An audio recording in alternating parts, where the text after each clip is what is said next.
All right, good morning, everyone. It is Brandy Marshall. I am the success training coach here at Zan Wesley Homes. I'm also a realtor. I have been for the last 8 years, and one of my specialties is helping people save money, practical ways in helping people save money.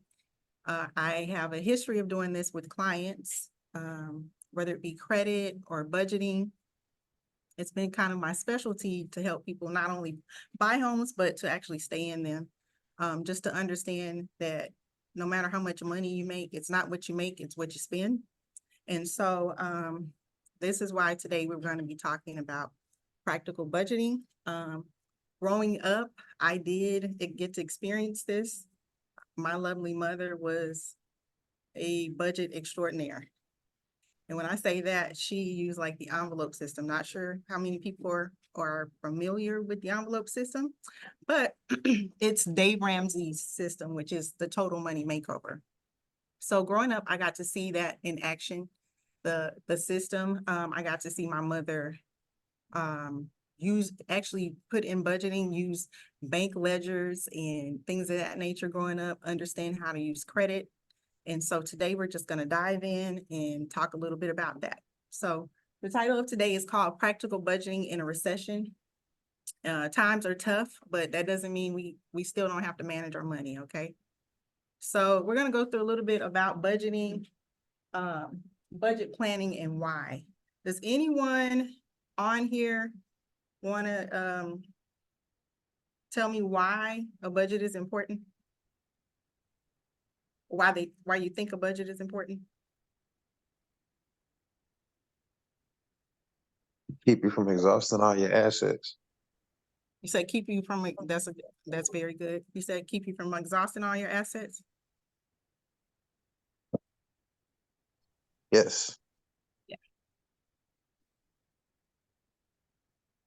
Well, the reason but there's several reasons, and that's a good point that you're making, Lewis. There's several reasons for a budget. One of those is financial control, like you're saying. If you don't have a budget, you don't know exactly what you're doing with your money. You don't understand what you have going out versus what you got coming in. You got to get control over your finances. Another one is goal setting. Goal setting is so important because we got to achieve, we need to achieve certain goals, but we don't have anything set, whether that's buying a home, getting out of debt. A lot of us have student loan debt, car debt, just maybe made bad decisions before. And those are things that we have to contend with as we go along. For instance, if you want to start a business, right, you need capital to do that. You're not always in a place where you can go and borrow money. So a lot of times you need your own startup cash to be able to kind of do those things. Planning for the future. You know, we always have these hopes and dreams, but we really have to be diligent and strategic about how we put the information together so that we can move those forward. And so while we may not know exactly what those numbers are, estimating those expenses to help us prepare is really important. On here, I also have number 4 is this decision making. And I wish everybody was here because I was going to say, by a show of hands, how many of us are really impulsive with the decisions we make with money? You know, sometimes we are in a place where we will spend or do certain things based on how we feel, right? A lot of us get in our feelings. And we're going to talk a little bit more about feelings and a little bit later on, but oh, I'm sorry, guys. So really quickly, if you can put in the chat, I don't know how many people is 4 of you guys on here, 3. How many of you actually use a budget or need assistance with a budget?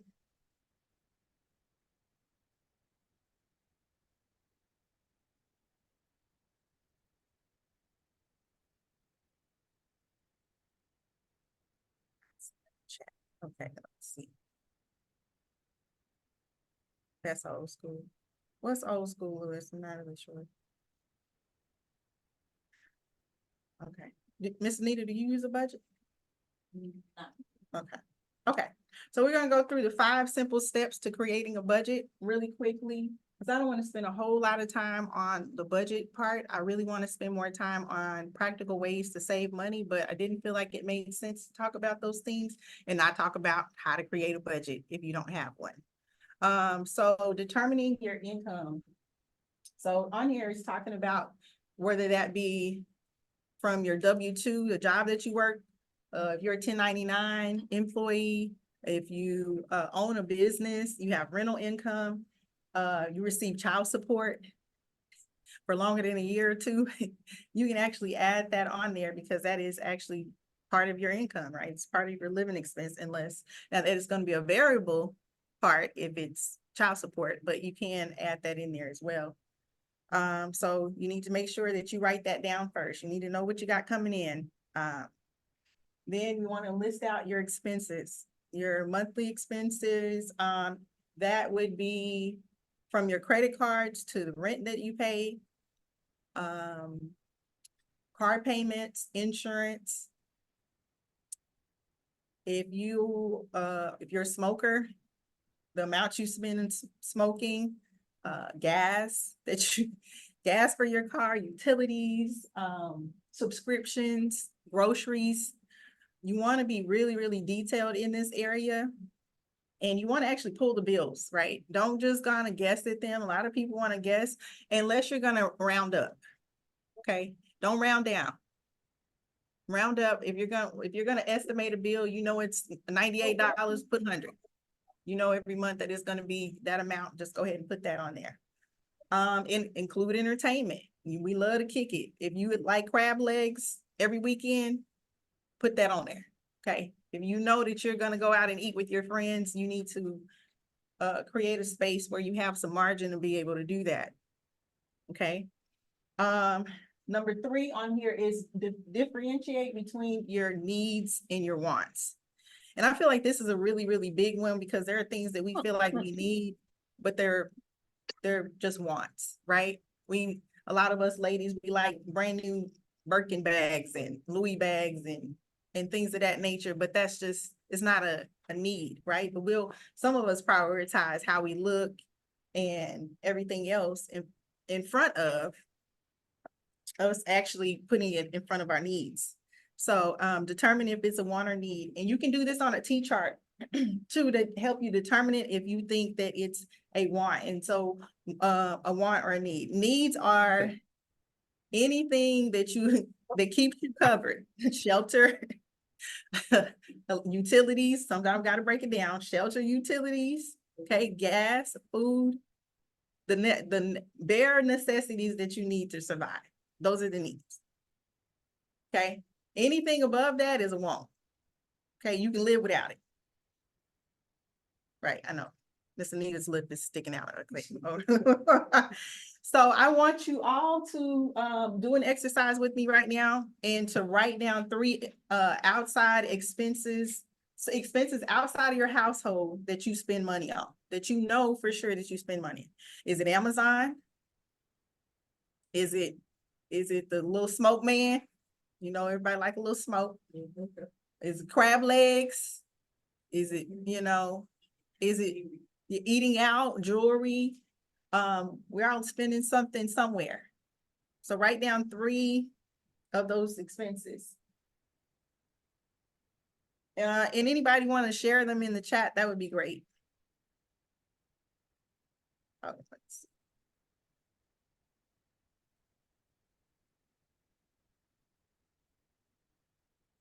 Okay, Damien said he's trying to start back building his budget.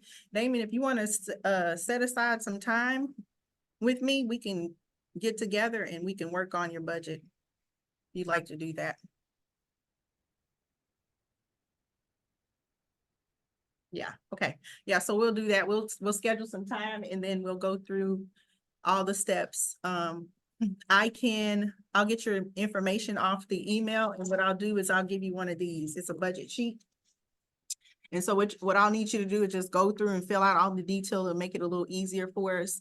And then from there, you and I can schedule a call. Good morning. You and I can schedule a call, okay?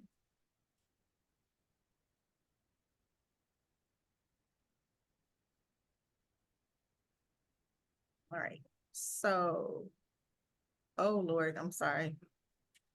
Yeah, my little mouse is sensitive. Okay. All right, okay, so we're on step 5, calculate your total income and expenses.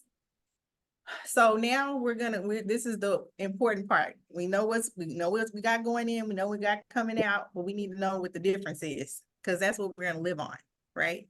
And everybody thinks, okay, well, I live first and then I pay bills later. I remember I had I had a coworker, and was it Maxwell? Maxwell had come into town.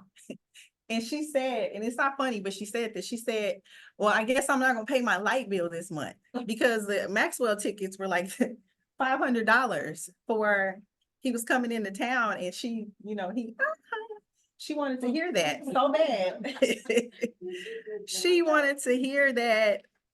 She wanted to hear him sing so bad that she was willing to sacrifice her hard-earned money to see Maxwell instead of making sure her lights were cut on for the entire month. So this is why this is important. Now we live on what we're supposed to, what's been allocated out for us. So we pay the bills first, okay? We're looking for good credit. The best way to get good credit is to pay the bill, right? And pay it on time so that you're not in a situation where you haven't paid late fees or you're being dinged on your credit for not paying it, okay? So then once you got that information, and like I said, I tried to make it in 5 simple steps. And anyone on here that is looking for a budget or needing assistance with a budget, I can definitely sit down with you and help you. Just need to schedule some time with me and we can go through that. So then from there, you go ahead and take all that information that you got and you'll go through the next step here, which is you will take your, got somebody coming.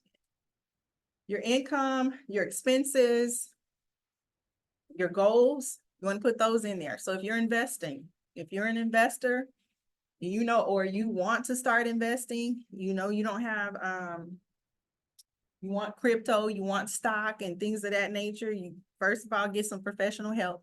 Don't go out here and blowing your money, okay? We all like to gamble, but it's best to you're gonna gamble, do some education, do some research, and get qualified people that can help you through that stage, okay? And so you're gonna add up all those expenses and break them down. One of the tips I always give people that really helps is something that I actually use is my Google Calendar. So I take my Google Calendar and I put whatever the due date of the bill is, I put that on my Google Calendar, and I go in and select for it to report every single month. So I'm never late on a bill because it alerts me. And then I put the alert for all day long, right? So I have no excuse. Actually, it's a great way to hold yourself accountable. So I have no excuse not to pay the bill on time because I use that. So it takes about maybe 5 to 10 minutes. And especially if you use a sheet like the one I've given you on here, it does have a space for a due date.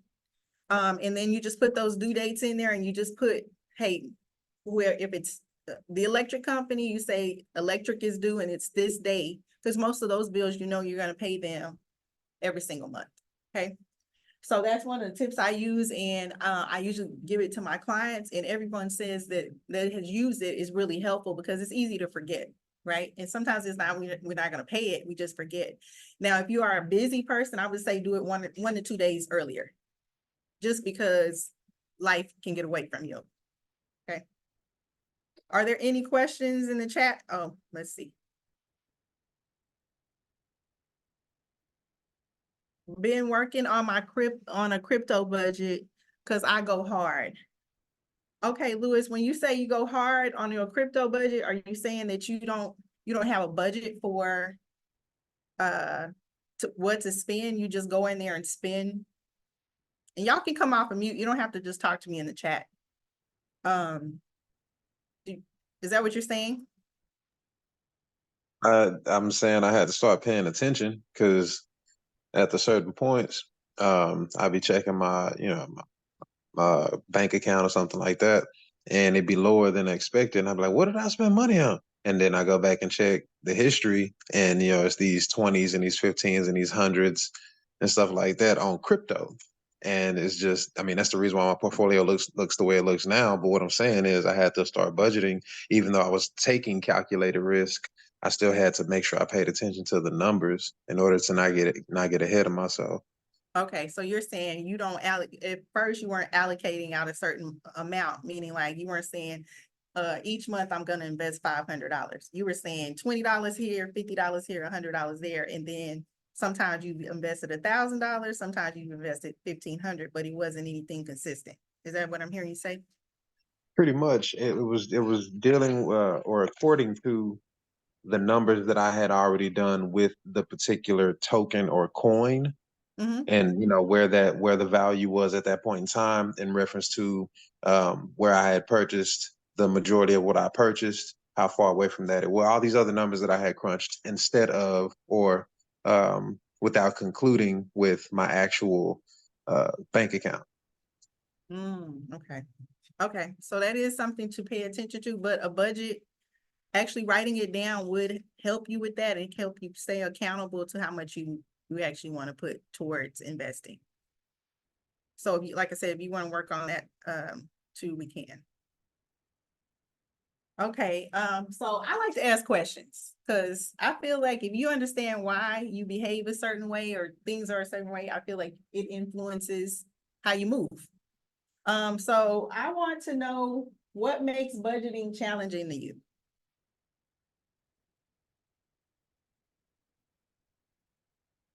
You want to answer, Ms. Terry? Restrictions, anytime you have to place limitations and restrictions on any area of your life, it can be a challenge. Yeah. Because we're used to just wanting what we want when we want it. Right. And dealing with the consequences later. Right. So that could be the challenge. Okay, great answer. So Miss Terry was saying, she's here in the room, so there's some people here in the room, and she was saying that her biggest challenge is the restriction, like limiting yourself and saying, okay, I'm not gonna do that. It's hard to make that decision. Got somebody else. Delayed gratification. Is that a good word? Delayed, she said it's delayed gratification. Mr. Damon said he agrees it's going from a higher salary to a smaller one. And that's a big one, right? We got more month than we have money. And that's a huge one. Marvina says, I agree with Miss Terry. I'm a bit spoiled. Well, you're not the only one. You're not the only one. I think we're all used to kind of getting our way Hi, to a certain Brandy. extent. Hey, Miss Rashida, how you doing? Were you I'm saying good. something? One of the things I think makes it challenging to budget is that you always think, can you hear me? Yes, I can. Are you hearing me? Yes, I can hear you. Can you hear me? Yeah, I was saying one of the things that makes it challenging, I can. It makes it challenging in that you think that budgeting or even saving or living on a budget is like you just automatically think you don't have any money, or it has to be a large sum of money all the time to save because, somehow or the other, that's how your mind is trained to think. But sometimes you may, every month, when you look at your budget and you begin to get disciplined, you may start out only saving $5 a month. But as you go through it over time, you find that you find ways to increase your savings because you paid off debt and now you can roll that over. But you're not taught to think that way. You're taught to think that it has to be a grandeur amount off the top. Right, very good. Yeah, and I agree with you. Most times we think that we have to be doing things on a grand scale for it to matter. And the reality is it's a little bit over time, right? If you just keep on being consistent, even like she said, even if it's $5, that you'll see the difference because if you spent the $5, you see the difference in that too, So that's a very good point. You have anything else, Dan?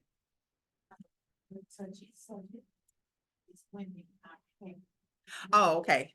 So Miss Anita is saying, our hair. Yeah, our hair is a big, one that we don't want to go without looking a certain way in our appearance. So we spend money on a large amount of money in investing in that. Nails too. And nails, Nail hair and nails. Don't have to get the fancy. Oh, funny. That's what you have, right? Get the basic. Okay, so this, when I, you know, I always look at articles and everything about spending money. I'm really passionate about this.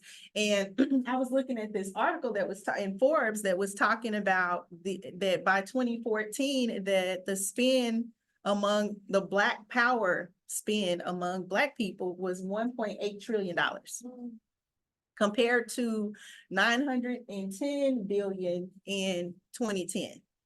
So the amount of money that we spend, we're consumers, right? As Black people, it's not that we don't have the money, like, right? $1.8 trillion, right? It's where we're putting it, right? Because we can move communities. We should have whole communities, hospitals, our own schools. There's no real, a 1.8 trillion in spend. And then it says, this is the part that got me. It says this shift should be reflected on retail shelves. That's what Forbes said. On retail shelves. Now we got to start asking ourselves, like, why are we doing that? Like, why is this our habit? What is it that, are we seeking validation from this? Are we just always in our emotions when we're spending? Like, what is our motive for the reason that we spend? She said retail, someone said retail therapy here in the room. So again, we need to ask, yes, ma'am. Quick picture statement. Oh, no, I was about to. I can't see where it says compared to how many billions in 2010. It's like There's, 971 billion. Let me move that down some. Wow, that's a big jump. Right. That's a quantum leap. It's a leap, right? That means that we made more money, but we spent every last dime. That's what we did. That means we're still living check to check. Yeah, and it boils down to, I'm not sure if I'm supposed to raise my hand while I'm on my phone, no, so you go I'm not ahead, trying Miss to Regina. interrupt. I'm trying to participate in the Oh, conversation. no, I'm you're sorry. fine. Go ahead. You can just come off of mute and talk. Okay. It really boils down to, because I did an exercise like this years ago, and it really boils down to your self-esteem and your self-worth. It all goes back to that, because that's what makes the difference between the choices you make in spending your money and where you're going to put your money. And it's like you said earlier, for having a budget makes you see it. Right. But in my case, a lot of my things was I was spending a lot of money in late fees. But I would say I don't have any money at the end of the month. Once I reprogram my thinking to do what you said, put a schedule and pay things a few days ahead, all of a sudden now I had money. But my first thinking was, oh, I can buy those shoes I want. No, it should have been, this is my security for a rainy day, or whatever that is, and roll the savings from paying the late fees over into my savings. And the person I was working with at that time identified it all goes to your self-worth, how you value yourself and what you believe your needs are in the long term. And we're not programmed to think in the long term. We're very instantaneous thinking people as a majority. All right, that's it. Oh, no, thank you. Thank you so much for contributing.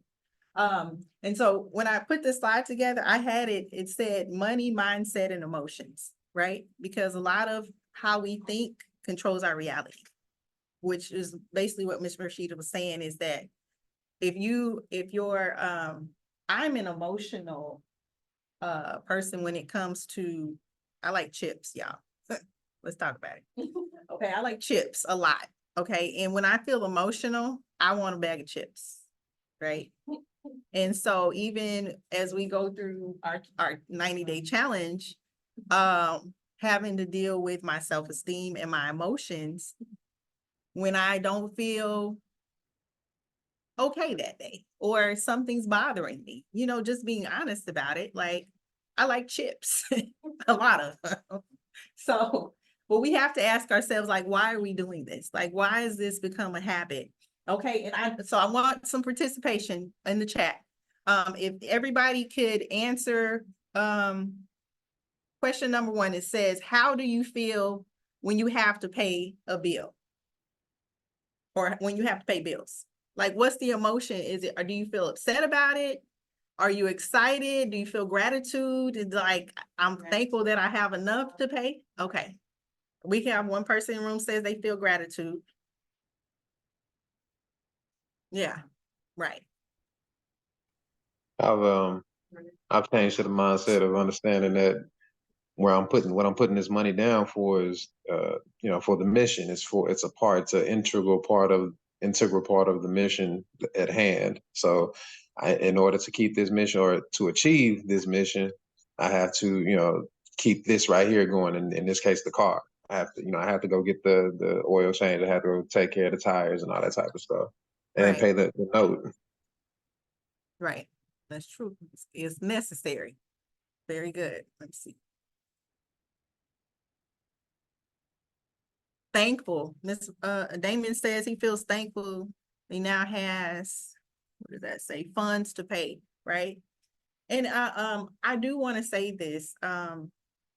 Even if you don't have the money, find the gratitude. Because usually where the gratitude is, the money will follow, right? So when you wake up every day, I say at least 5 affirmations. Like, I'm so grateful and thankful for my health. I'm so grateful and thankful that for the abundance in my life. I'm happy and thankful for the people that are around me, because there's wealth in the people that are around me, right? My friends, my family. I talk about how my next check is going to look. I always say I'm so grateful and thankful that I'm about to receive this amount, or that my cup is running over. But I think it's great to get in the habit of being grateful, right? Showing gratitude, even if you don't have it, because it really works. It brings it, it manifests it in.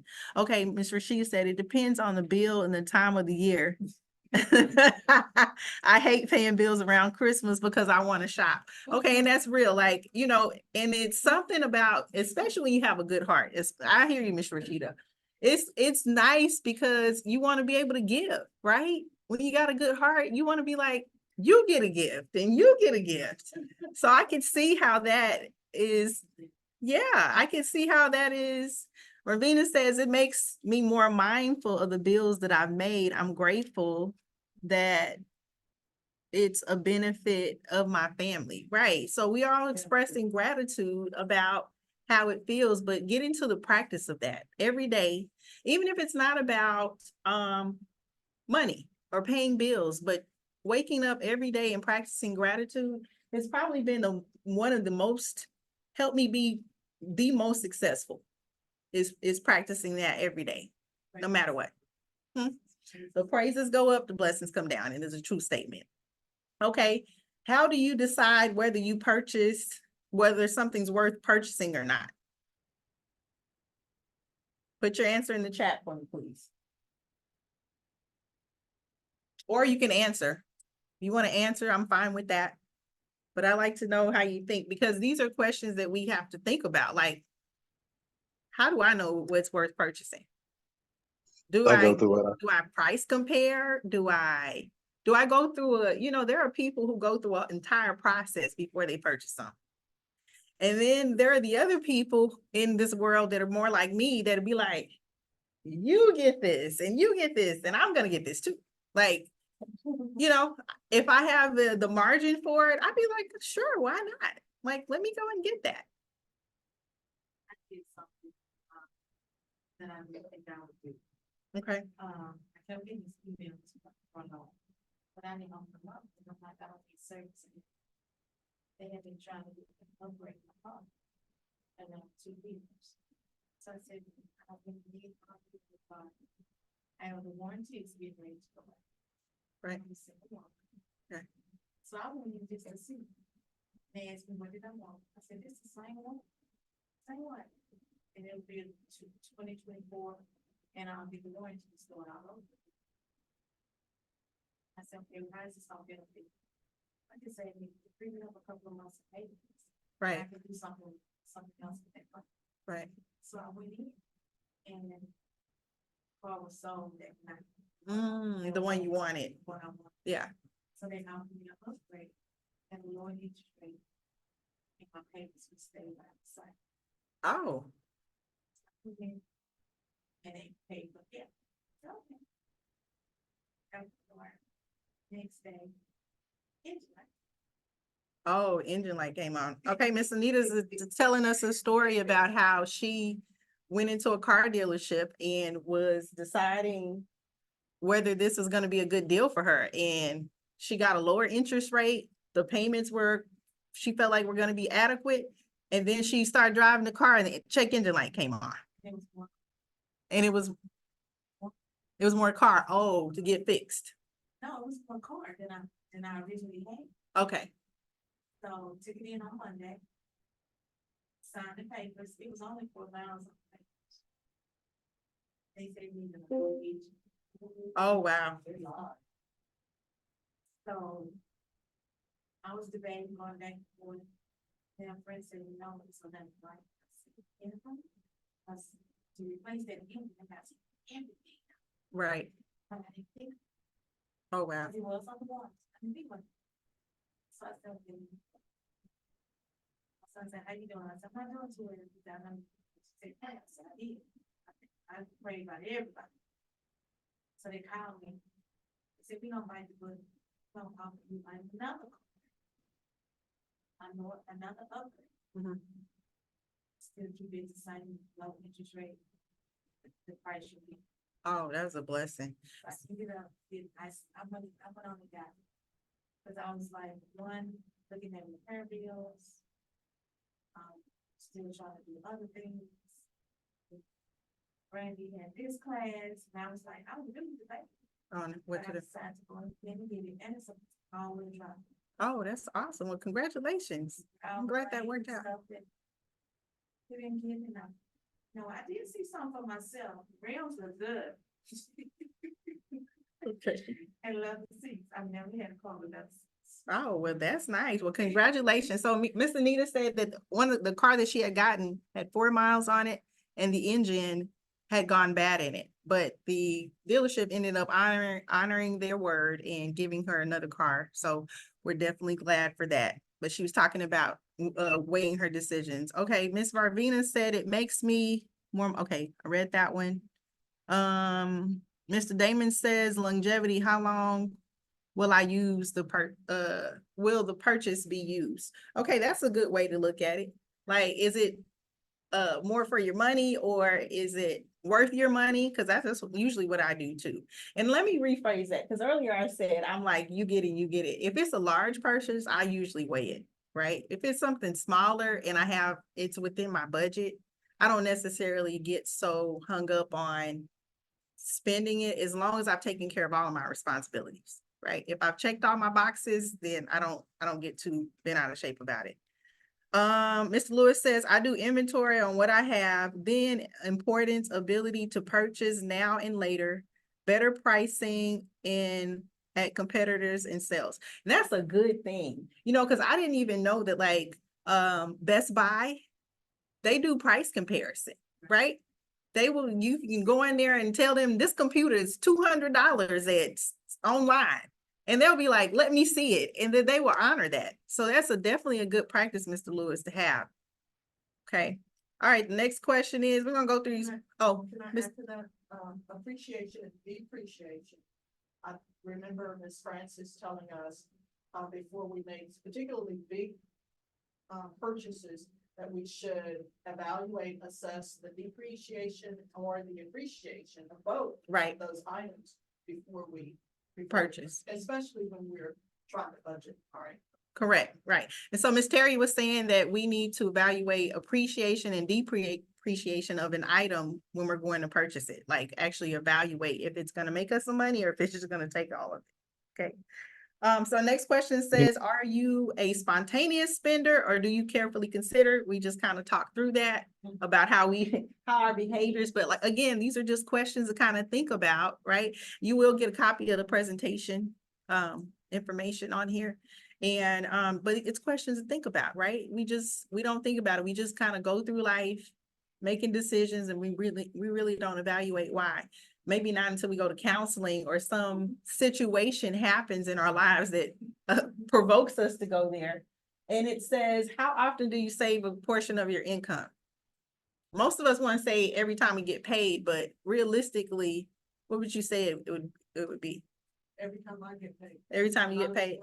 Every time, and even now, Right, once I pay my bills. right, Whatever I have left, I pay my tithing, I pay my offerings first. before I Okay. pay my bills. okay, That's just how it's right. okay, And that, to me, stretches my income. okay, So once I do that, I'm able to pay my bills, and then what's left over, I'm putting some of that in savings. okay, Even if it's 1%, 2%, 3%, and sometimes it's 10%, sometimes it's 5%, but I'm putting some of that back. And then what's left, that tells me, okay, this is what you have to spend on car maintenance. Sometimes I have to put car maintenance back to another month. right. So I'm kind of juggling things like that. Moving things around. And a big part of budgeting is that, right? It's not that it looks a certain way every single time. It looks like it needs to look in order for the numbers to work for you. And we have to just keep that in mind, because sometimes I feel like we can put so much pressure on ourselves to budget, to have enough to do those some things. Sometimes it's, I'm gonna pay half now and I'm gonna call the creditor and say, hey, I gave you half, and then I'm gonna pay you in 2 weeks. Can I do a promise to pay? Right? It's managing it the best way we can, but not putting so much pressure on us, because one thing's for certain, two things for sure. Bills are gonna be here. They're gonna outlive us. Okay. Okay. This one was an interesting question that I asked some of our other students, and I was just curious, so I put it on here as well.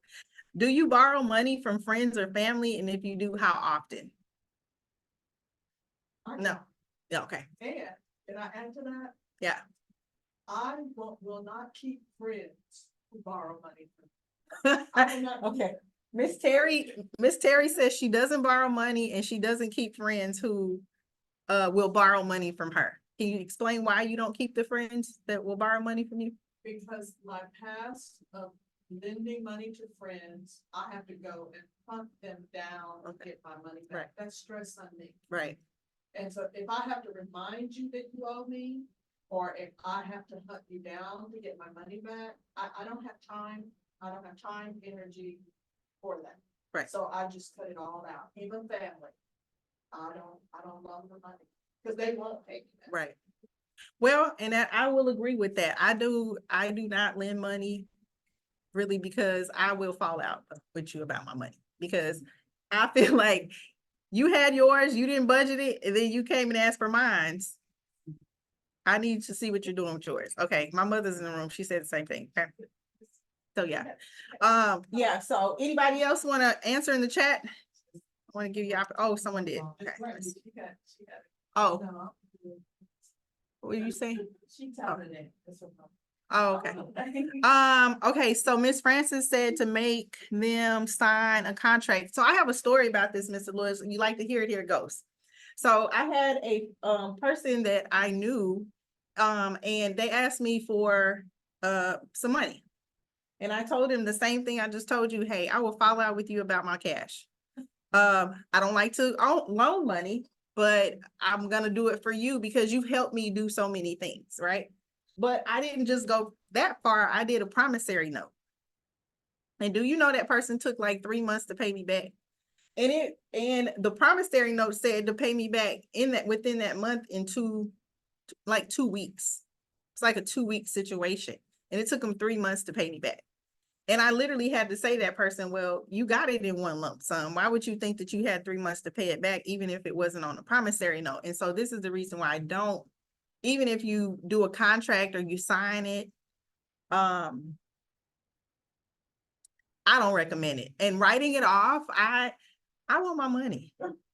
I won't write my stuff off. I mean, you can. If you got a business, I do have a business. You can write it off. That is true. that Miss Francis said that is very true.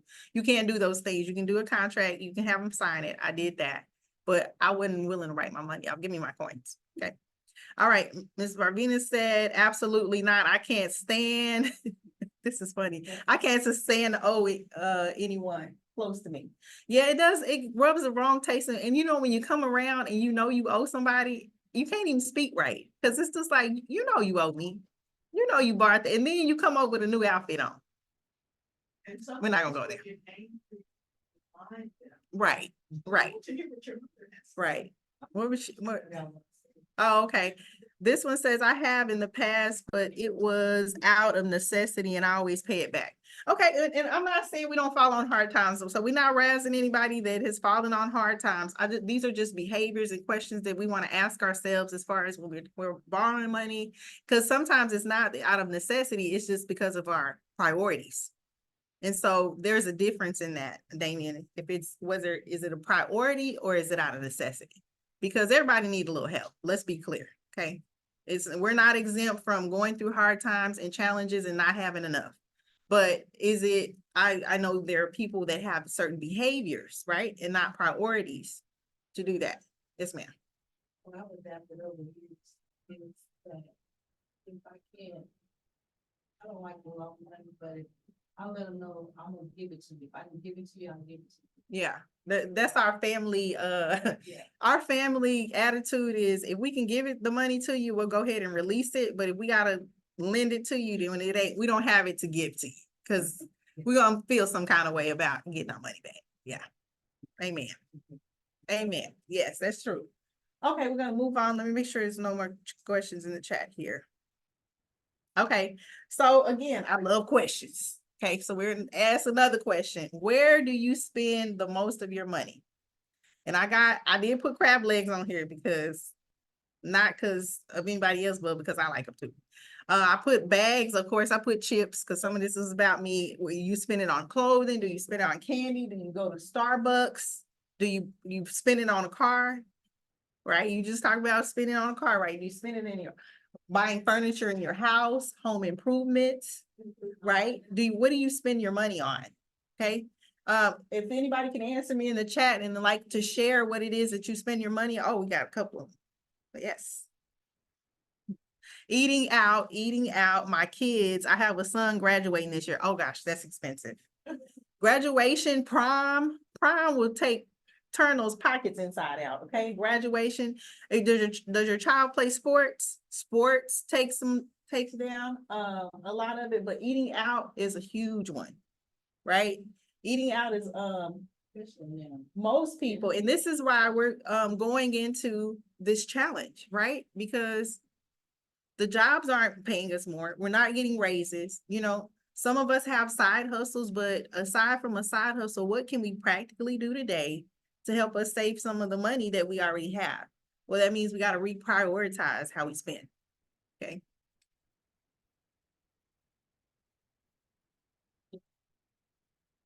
There's a comment in here that said groceries are high too, right?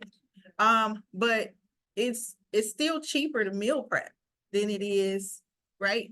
Even if you buy in bulk, to do that. So, okay, let me to the next slide. Okay, so here, this is why y'all came. We came here to talk about some ways to save money. So I've got 10 different ways that we're gonna go through to save some money. You can take a picture of it if you want to, instead of writing it. Yeah, I can send you the slide show of this. Yeah. So one, I have use a budget. So like I said, this is the biggest way because I feel like we've gotten into a society that's mostly where we're shopping online. We do everything online. We look at our statements. Most people say, hey, well, let me go and check my account, right? Used to be, you'd know exactly down to the dime, right? On a ledger, you write it down and you would know exactly to the penny, exactly how much money you had. But now it's like, I even do it sometimes. I'll be like, well, let me check my account, right? To see what I've spent, but sometimes I still have pending charges, right? So you can get in trouble through overspending because it hasn't showed up in the account yet that you spent it and you forgot about it. And that's really easy to do. So the reason why a budget is so important to do, because it'll make you more aware of what you actually have. Huh? Yeah, you forget about it. Yeah, you definitely do. Automate your savings. I feel like this is a really big one because most of us just don't. Huh? Yeah, most of us don't automate our savings, right? We don't hardly automate anything unless it's a bill pay or a subscription to Netflix or something like that, where we're made to automate it. But it's a practice that we need to put into practice. And another thing is to research. I want everybody on here to start researching, if you don't have one, high yield savings accounts. Okay. Our regular savings accounts, you earn like 0.001% on your money, right? They're circulating it out, like Ms. Francis was teaching us. They're circulating it out. They take your money and they put it in the secondary market and they trade your every last dollar, right? They done made millions of dollars on your money, right? They lend it out and make interest off the credit cards because that's your money too. You know, they tell you other people's money when you're other people. Okay, and so high yield savings accounts, depending on which institution you go to, you can earn between 3.5% to 5.5%, I believe, on them. Let me see. Shop and plan. I'm sorry, Ms. Rashida says, shop and plan your food budget around your weekly sales, even if, oh, this is good information. Even if you eat out, choose places that have rewards and sales. Okay, and I have some information too that I'm going to share. That's very good information to share, Ms. Rashida. And I've got some more too about meals, because I know that some people are not going to stop eating out. They just not, right? And so I do have a little bit of a solution that we're going to talk about a little later on when it comes to that. Okay, let me pull this down so you can see this, Ms. Terry. There you go. Did you get it? Yes, ma'am. Just one more. Thank you. You're welcome. Thank you. I've done this next one quite a few times. Okay. A plan a no spend day. You know, we all have these days. Like I said, I will buy a bag of chips in a minute, a day. Right, a no spend day. But how many times have you just thought, like, today I'm not gonna spend any money. I don't care.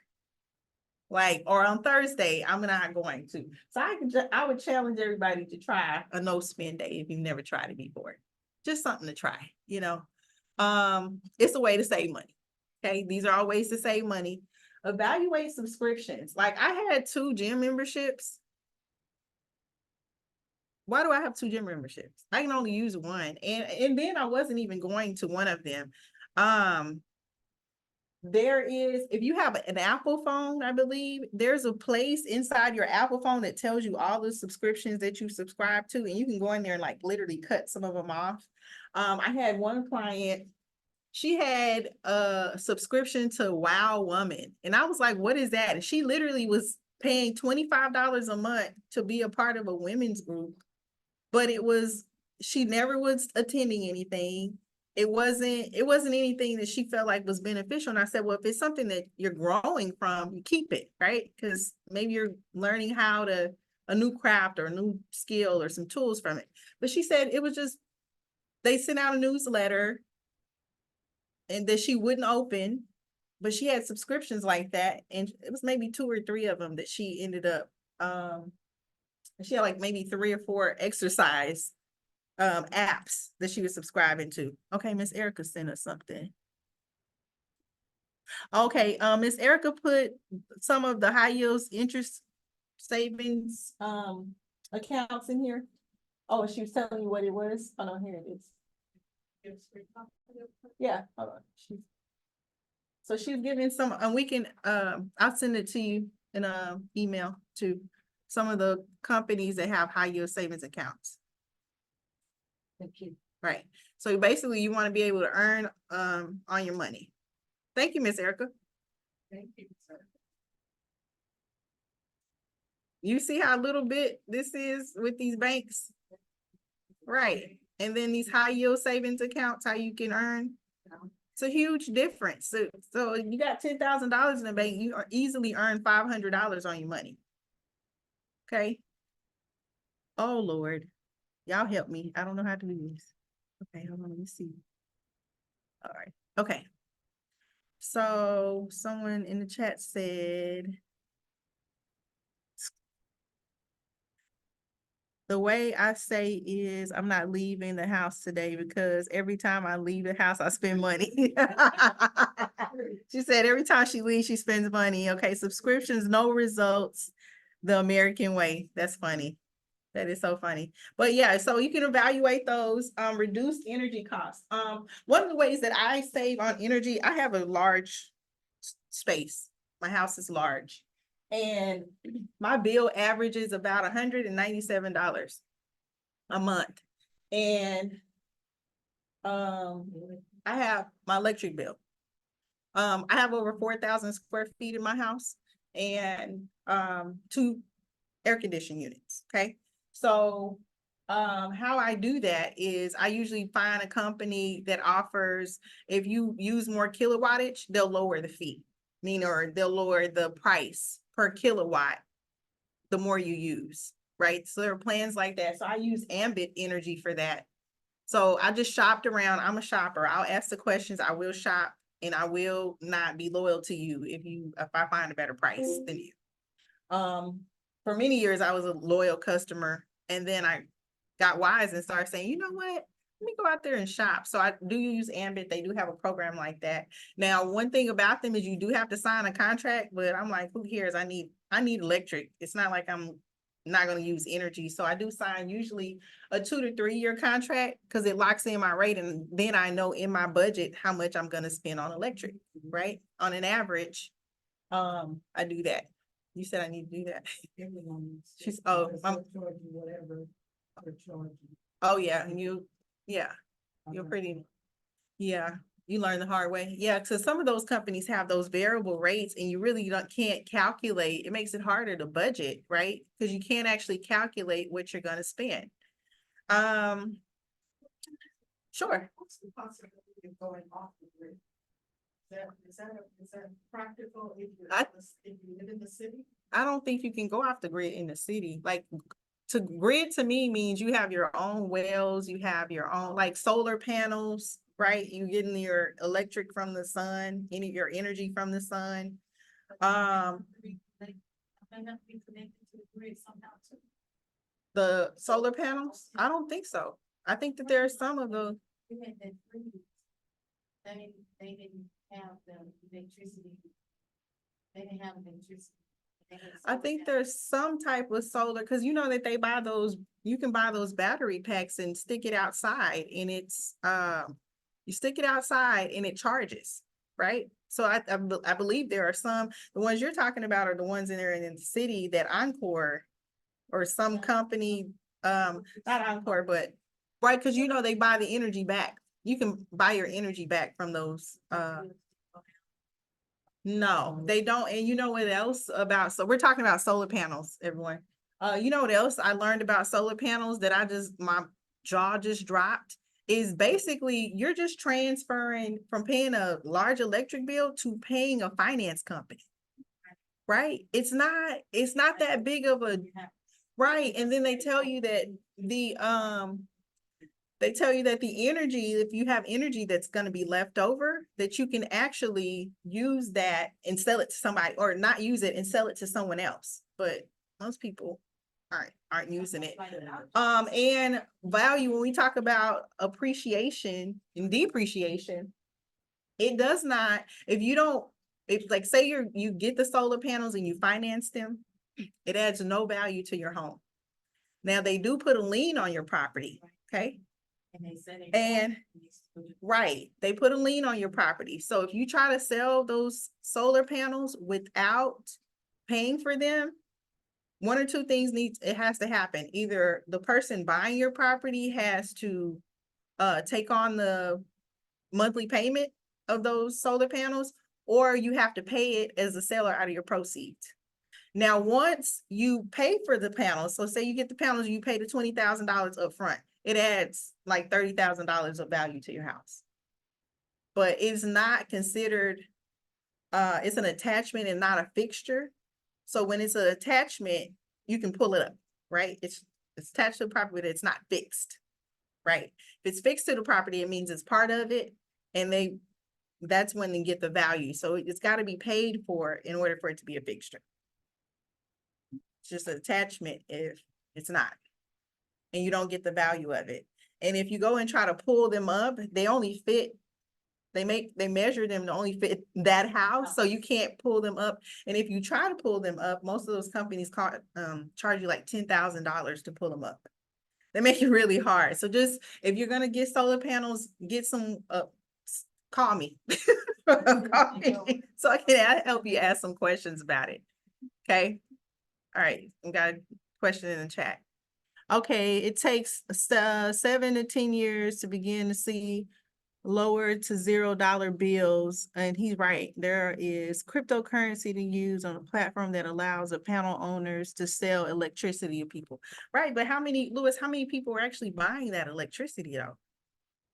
And he's saying, to my point, he's saying in your point, Miss Anita, 7 to 10 years to begin to see the lower to $0 bills. And cause I haven't seen anybody get them. And they pay me, people come to me all the time to solicit me to sell it to property owners as I'm talking to them to try to get them or refer them in to get solar panels. And I never do it. It is the hardest thing to sell the houses with solar panels on them right now. A lot of people will bypass your house because you're still financing it. That means they got to take on a loan, right, to purchase the house, and then take on the loan for the finance solar panels. Who wants to take on 2 loans like that? Most people don't want to do that. So it's definitely something they got to look at. Okay, so then we're going to move to the next one is negotiate bills and ask about promotions. Does anybody here do that? I've done that too. I used to eat AT&T up. I'd be like, y'all ready to see me go? Cause I'm ready to go. And they'd be like, well, we got a promotion. Yeah, I'm gonna need something. Can we get my bill? This is the range that I'm happy with staying with you at. And if you can do this for me, I'll continue to be your customer. There's nothing wrong with us asking for what we need sometimes, right? Now, some of them aren't gonna always cooperate, but a lot of times if you've been a customer a while, they hate to see loyal customers go because people change all the time. It depends on, to me, I've learned the times you call. Oh, okay. Miss Anita's saying it depends on the timing too. They don't realize the importance when you stay. Oh, Miss Erica said her mom got solar panels and they didn't tell her they were going to put the lien against the house. And and she's right, they don't tell you. So the only way you find out is if you say you decide these are not working for me, right? And you just stop paying them. They literally will go and put the lien on you. They put it on there, period. They put on their. Yeah, they just put. Supposed to get a letter to let you know? They're supposed to notify it contractually. They're supposed to notify you, but you know, it's in the small print, but they're not telling you that. So that's why they give all those, gonna give you so much money, gonna give you the code. Correct. Yeah, they're throwing in all the bells and whistles because they know on the other side of that, they're gonna put this lien on your house. And as soon as you go to the closing table, they're gonna be like, you gotta cut the check for 20,000. So before you even get any of your proceeds, they're gonna pay those solar panels. I had a guy and he was like a tech guy. He was this tech guy and he went and put a water softener system through this company and panels, $75,000. We got him over $150,000 in profit, but guess what? 75,000 of it. And I told him, I said, hey, I've done my job for you, but you went out and made a decision for 75,000 in solar panels. What can I do with that? You know, but it's a reality that if you're going to be a part of it, it's something that you gotta contend with and understand what you're getting into when you get solar panels, is all I'm saying. Yeah. Some panels with my wife. Oh, yeah. And they're door to door and all of that. And eventually we'll probably be forced into that, but I would just wait till we're forced, right? And maybe by that time they have better incentives and better things for us because more people are using it. But as it stands now, I'm not a big fan of solar panels unless it's a situation where we don't have energy or electric or something like that, and it needs to be generated. Avoid of impulsive spending. Okay, I could definitely do this when it comes to chips. Yeah. How many people here will go to the grocery store and then on the way home go and get something to eat? Okay, we have people in the room, right? Nobody wants to go to the grocery. We go to the grocery store hungry and then we come out of there just as hungry and then go and eat somewhere else. Okay,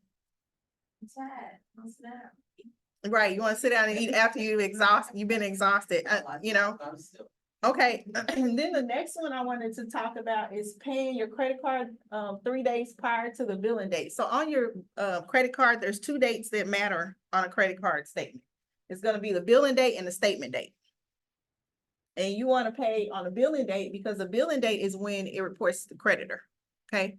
And the billing date is usually gonna be at the top of the bill, and then when it's due, the statement date is gonna be at the bottom, okay? Let me see if I have a bill that I can show you guys. I got plenty of bills I can show you.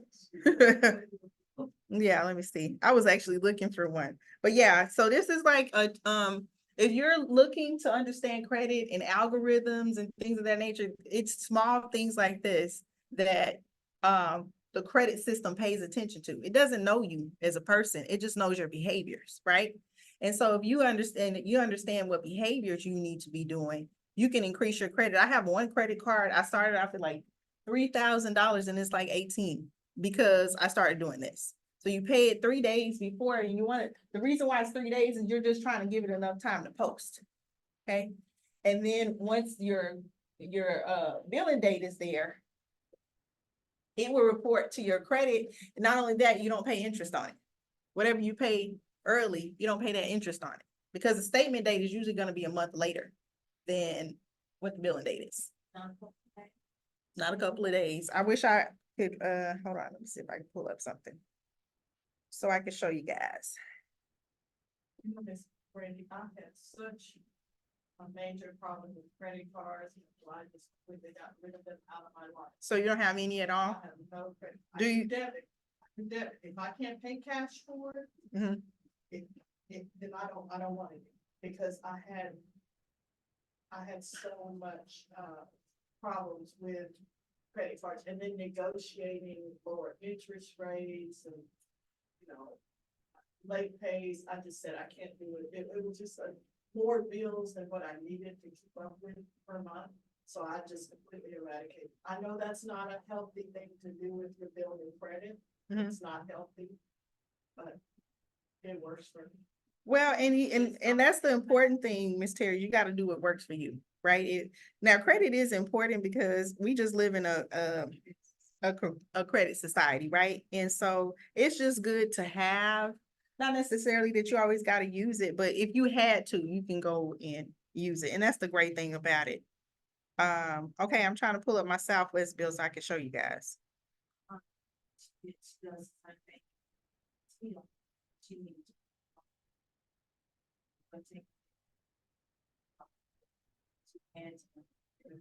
Y'all hold tight for me. I just wanted to show you this. Okay, Miss.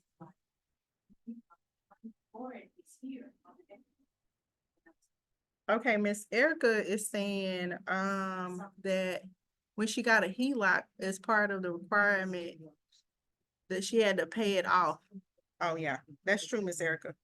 It's terrible that the way that they do people and they don't tell them anything.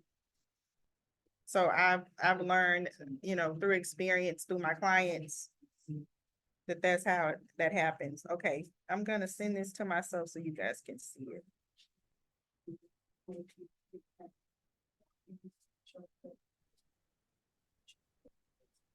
Maybe I can do it through my city account. Okay, so I'm gonna keep going, but I want to show you guys on the statement date what I'm actually talking about. So I'm gonna move on to the next one, which is gonna be, because we're getting closer to the time. Okay. Okay, so I have on here buy in bulk. That buying in bulk is an easier way to save some cash as well. I personally, like when it comes to like paper towels and toilet paper and water and stuff like that, I usually shop at Sam's Club, and I'll buy enough for like 6 months. So I budget out enough for 6 months, and then I'll go again and do that. And that works really well for me. Plan meals ahead. Like, this is one I probably struggle with the most. Just for the simple fact that I'm always on the go. So people who are on the go, I feel like you always got to kind of try to keep a snack or something. Cause it makes a difference, right? Of how much money you're spending, but these are all just simple ways to save money. Does anybody have any questions about these?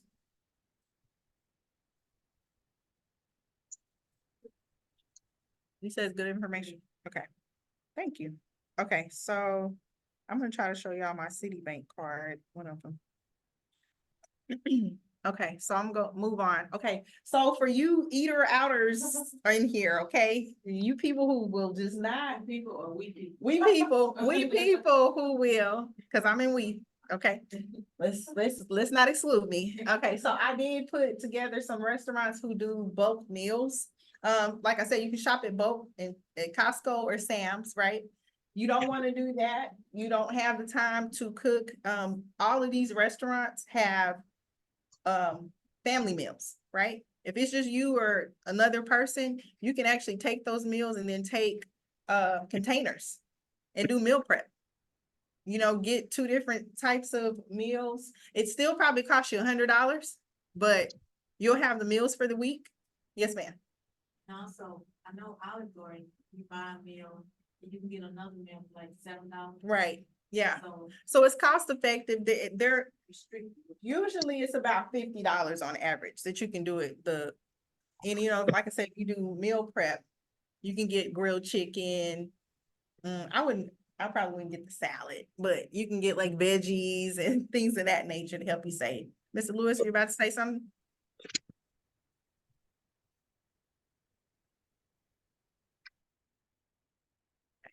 Yeah, so the only one I've actually done is Texas Roadhouse. Cause they have like the salmon, you can do the salmon, and I usually get the sweet potato. I get the salmon, sweet potatoes, and do it like that. Okay, I have a young lady that does my meal prep at $110 a week. Mr. Damon, how many meals do you get when you do the meal prep for $110 a week? So he's saying someone does meal prep for him for $110 a week. Oh, he gets 10 meals. So you only eat how many, twice a day? Right? So you fast for breakfast and then you eat lunch and dinner? Yes. Okay. Okay, that's not bad because I don't eat breakfast either. Can he recommend? Mr. Damon, would you be able to recommend the person that does your meal prep? Or is it a best kept secret? Oh, can you recommend the place Mhm. where she goes to do it? I mean, like, is there a certain place where she's buying these meals? Well, I think she prepares them. Is that correct, Mr. Damon? She prepares these meals?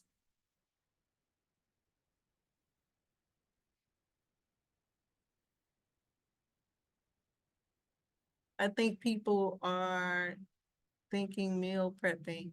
She lives in Irving. Yeah, well, this is a way, Miss Rashida, to meal prep. So when I do this, I have little containers that I bought from Winco. These little portion containers, and then I just take it and put it in the portion containers and then eat it. So even if it's twice a day or whatever, instead of me going out to eat, I already know what I'm gonna eat. Especially when I'm trying to control my weight, you know. You gotta be Yeah, consistent. The diet is like 70% of that, right? Yeah, that's what I was saying. I think people overthink meal prepping. Overthink, I'm sorry. Oh, Yeah, no, I'm sorry, I it didn't was a see the V in typo. there. It was a typo. Okay. Yeah, because you can go to Sam's and get the big bag of salad. Right.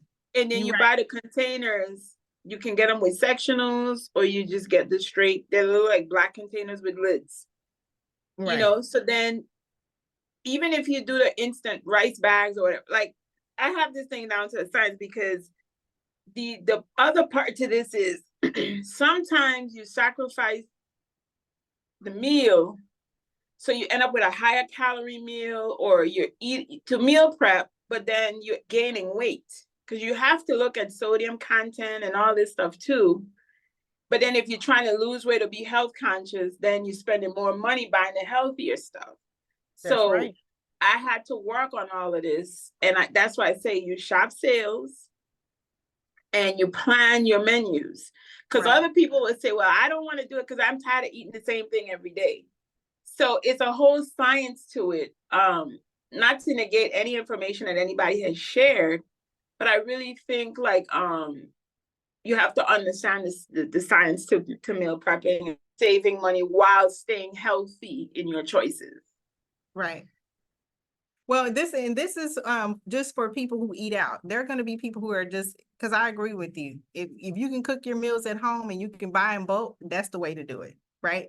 But this is for people specifically before I was gonna do this class, a lot of people were like, I just can't stop eating out. You know, I'm just not, I'll try to curb what I'm spending, but I was just trying to give some type of option to people who were gonna still eat out no matter what. Yeah. But you're right, it is a Yeah. science to it. Yes, ma'am. I'm with you, and I agree because like that's why I say even the sales like you're talking about with the restaurants, if you notice, they even have cycles like Olive Garden, I'll use them. They have cycles and when they release certain sales. So there's a certain time of year they're going to release buy one, get one free. There's a time of year they're going to say pick two for $12.99. If you pay attention, right? That's another way you can save because you buy, because you're buying on the sale. Right. You don't understand what the cycle is. Yeah. It's the same as couponing. Yeah. You got to know when the cycles are and when these things are released. Because they always going to be there. Yeah. That's definitely something I've been transitioning to. Purchasing on sales and clearance. You said that's what you're transitioning to? Yes, just allowing the money to be where it's at, accumulating whatever percentages and yields that it's accumulating, and when it's time for sales and low end bargains for investments, that's when the purchasing is. I mean, we're already doing it when we dollar cost averaging, so we might as well do it when we with our everyday living. I don't understand how people can't not eat out. It's so expensive to eat out, and then you got to tip people, and so I look at it like for the same steak or whatever, I would order chicken tenders and stuff like that at this place for $16.99. I can go get a big bag of chicken tenders and eat them whenever I'm ready, however many I want, with everything else that come with it, and even meal prep in that same process. If I just want chicken tenders like that for that week or something, and still save more money. Right. Sometimes you eat twice out there, one meal about that. Miss Anita says sometimes you eat twice on that one meal that she says she may eat twice off that same meal. So that is how she's able to like justify. Right. Brandy, can I share something? Absolutely. Okay. Earlier, I heard someone mention tithing. I don't know if Miss Francis is in the room, but no, Miss Francis isn't here. It was Miss Terry. Okay. Well, early on when I started meeting with Miss Francis, she taught me to look at tithing differently. So in the context of what we're discussing, I would like to offer that she taught me that tithing isn't only monetary and 10% to what you give to the church. So I'm not telling nobody not to do that. But I'm saying if you're a person like myself that at sometimes you really just don't have the extra because that's just where you are. Right. Ms. Francis taught me that your tithing is community service and what you give back. And in talking about restaurants, if you look and grocery shopping, in your neighborhood schools, they have PTAs. If you ask them what like restaurants they're sign up with or grocery stores for reward points. What they Mhm. will do is sign up the school. I know Red Robin does it, Kroger does it, the grocery stores do it, TomTom does Okay. it. And when Okay. you link your TomTom card per se to your school, every time you shop, your school gets a percentage of your money, of what you spend. That's tithing Right. because you made a conscious effort to give back in that way. So Right. finding other creative ways to give back is also an option. If you're going to eat out, if you're going to, grocery shop, take that extra step. It takes about 5 minutes to sign up online and click on your local school. So I just wanted Right. to offer that. Yeah. Yeah, no, that's good. That's really good information. Okay, I wanted to show you guys something that we were just talking about, and I had to go and try to make a screenshot of my account so that I could show you what I was talking about. So earlier when I was telling you about the billing date and the statement date, most people realize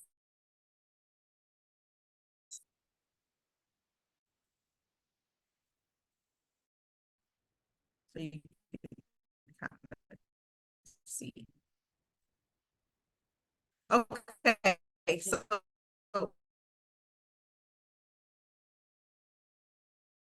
okay, so right here is due date.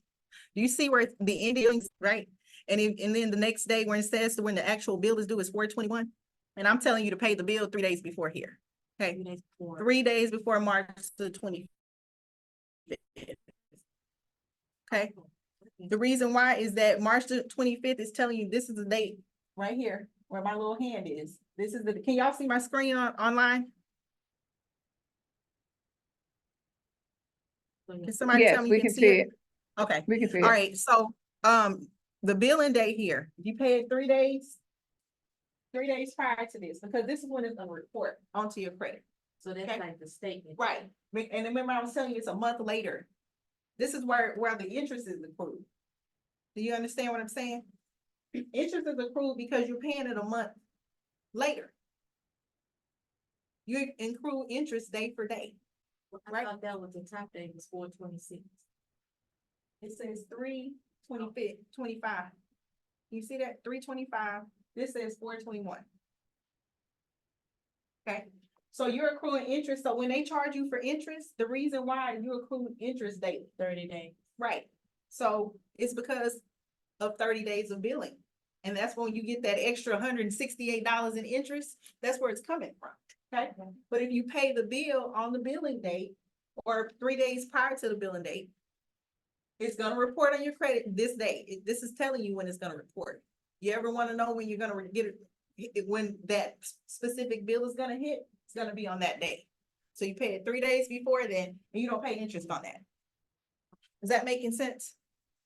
I thought I'm gonna pull up one of my bills so I could show you So how that looks. what about some of the bills that have a statement date? If you pay by before the statement date, is it the same? Well, that's the same thing. Due date is gonna be a statement But date. I mean, but the wording can be different.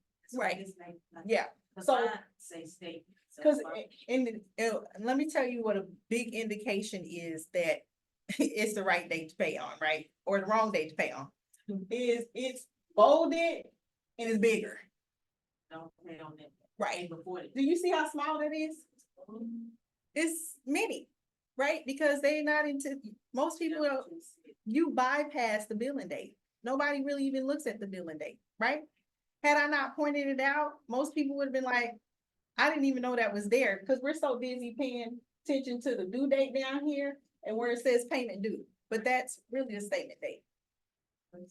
But the billing date is what you gotta pay attention to and pay the bill 3 days. So if you do start doing that, I'd say probably if you do it 3 months in a row, it'll raise your credit score. It'll raise your credit score, and they will raise your credit limit if you want them to. Without you even thinking about it, they'll give you more money. They will. Okay. Uh-huh. Oh, okay. Well, we're about to finish up. This is the last part of this. We're at the end. No, no, it's fine. We're at the end. Okay, so let's save some money, y'all. Yay. Okay, So, 90-day challenge, this is the 90-day save challenge. So Miss Francis and I have been talking about, like, I was like, how do we get people motivated about saving money, right? Because Miss Francis has been teaching us and showing us where we are as far as in the economy, and that we need to band together as a community. We just need to do things differently in our behaviors. And I felt like this is a good way to prioritize. And Ms. Francis will be teaching in between here. There will be some sessions, I believe. And I believe there will be like a Zoom call once a month on the 25th, okay? To go over everything. But basically, the 90-day challenge, I'm gonna go through this really quickly because we only got 7 minutes, and I'm gonna let everybody go at 12:30, okay? So it says show proof of how much you spend on eating out, because that's the biggest thing that most of us spend our money on, right? So that's what we're gonna do. We're gonna challenge ourselves not to eat out. I'm not saying don't eat out, okay? But what I am saying is try to limit that. And so everyone is gonna get a sheet like this. I'm gonna email these to you if you're online and you're here. So these are the 30-day challenge. It's 90 days, but each one is 30 days, okay? And on here, it has some questions that you can answer for yourself. These are just questions like about your habits and what you want, what you feel like your strengths or weaknesses are. And you can answer that at the end, right? It's not assessment. It's do the 30-day challenge and then answer these questions if you want to. Basically, the only one I want you to answer now is my new habit. Like, what do I want to do? Okay. On here, these totals, there's like some little round places here. This is where I want you to put the amount of money that you saved that day. Okay. On the back, if you spent money, I have a tracker. I got a tracker, y'all, on the back. If you spent money this day, put it here. Because what I'm trying to do is, what we're trying to do is help you understand what your habits are, right? And you can't understand those if you won't apply the concepts, okay? So I'm gonna pass these out to the people in the room, and then I will email everybody else. Here you go. Thank you. Everyone else one. So you're gonna review the history to determine your pattern of spending. So this looks like you're gonna take either your bank statement, your credit card, or your cash app. You're gonna print it out. You're gonna black out your information, and you're gonna highlight in here, like how many times you've eaten out. Because what I'm trying to see is like, are you spending $200 eating out? Are you spending $500 eating out? Because we need to know how much money before you get started that you have been spending, so you have a measurable result. Okay, you want to see what you're spending. Then you calculate on the average how much you spent on non-necessities. You know, okay? You're gonna commit to saving a percentage or a portion over the next 90 days. So it doesn't have to be all of it. It's not that we're telling you every single day you gotta save some money. It is to save some money, okay? Begin to record on the challenge sheet. It's 30 days per challenge for 90 days.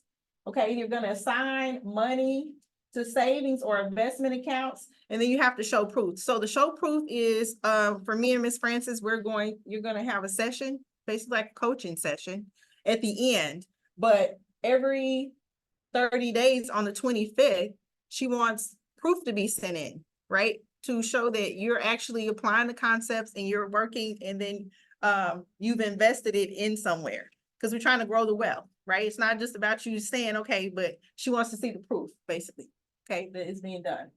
Monthly. So here it goes. It says a monthly conference call to check in with Miss Francis and Brandy about the goals and objectives. So whatever goals that you set for yourself, we're not making those up for you. It'll be something that you actually want to do, okay? Okay, so at the end of 90 days, you will receive investment proof coaching plan, okay? And that will be courtesy of Miss Francis. I'll be assisting with that, but she will be the one with helping you with the coaching plan, okay? I'll probably be putting it together, but she will be the actual one telling you, advising what the coaching plan should be together, okay? All right, and so here's the last one. To join the challenge, you do have to go on and register, okay? So if you want to take a picture of this is the website to register if you haven't already. I think Miss Erica did put it into the chat if you're part of the tribe. registration deadline is the 25th. It doesn't mean that the challenge is supposed to start today, okay? The 25th means that if you're wanting to be a part of this, you gotta start on the 25th, otherwise we're gonna shut it down. If someone comes out 25th, she wants us to go ahead and do like a hard stop so that we can give the people who are actually in and ready to go, the opportunity to learn from it. Okay, so in order to participate again, you gotta do the following. You use your bank statement, your credit card, or cash app. You gotta black out your account information. We don't want your account information. We're just looking for the transactions, okay? We're looking for you to highlight where you're spending your money. If it's not a necessity, like a household utility or anything like that, we want you to highlight that because we're trying to see what your routine looks like, okay? And then, again, let us know if you're gonna put in investment, savings, or in crypto. Okay, all right, well, this concludes my presentation, and does anyone have any questions for me? Can I ask you a quick question? Yes, I apologize for coming in late. I have, no, it's fine, I have a contract coming morning and this evening too. that's fine. The 5 simple ways, I have 4 and 5, calculating total income and expenses, and then I have 5, creating the budget. What were the first 3? Let me go back and I'll let you see those. 1 second here. Trying to get,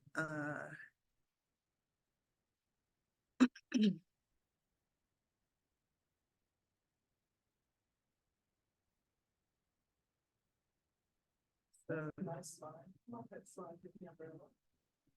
huh? The umbrella slide is cute. The umbrella slide? I don't even know what I did. Okay, so you got that one. So Okay, now, the first one is determine your income. And you can use any retirement, any freelance work that you do, any salaries, any rental property, anything that any type of money that you're receiving, any residual that you may receiving from investments. Child support, I did say that. Yeah, child support. So okay, then list out your expenses.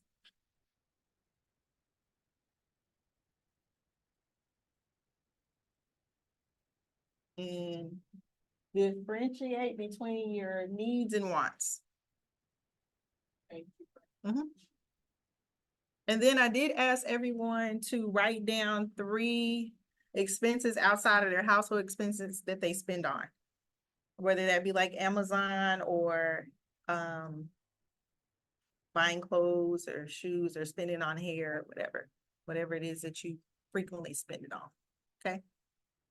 Okay, I think we got 1 question in the chat and then I can let you guys go.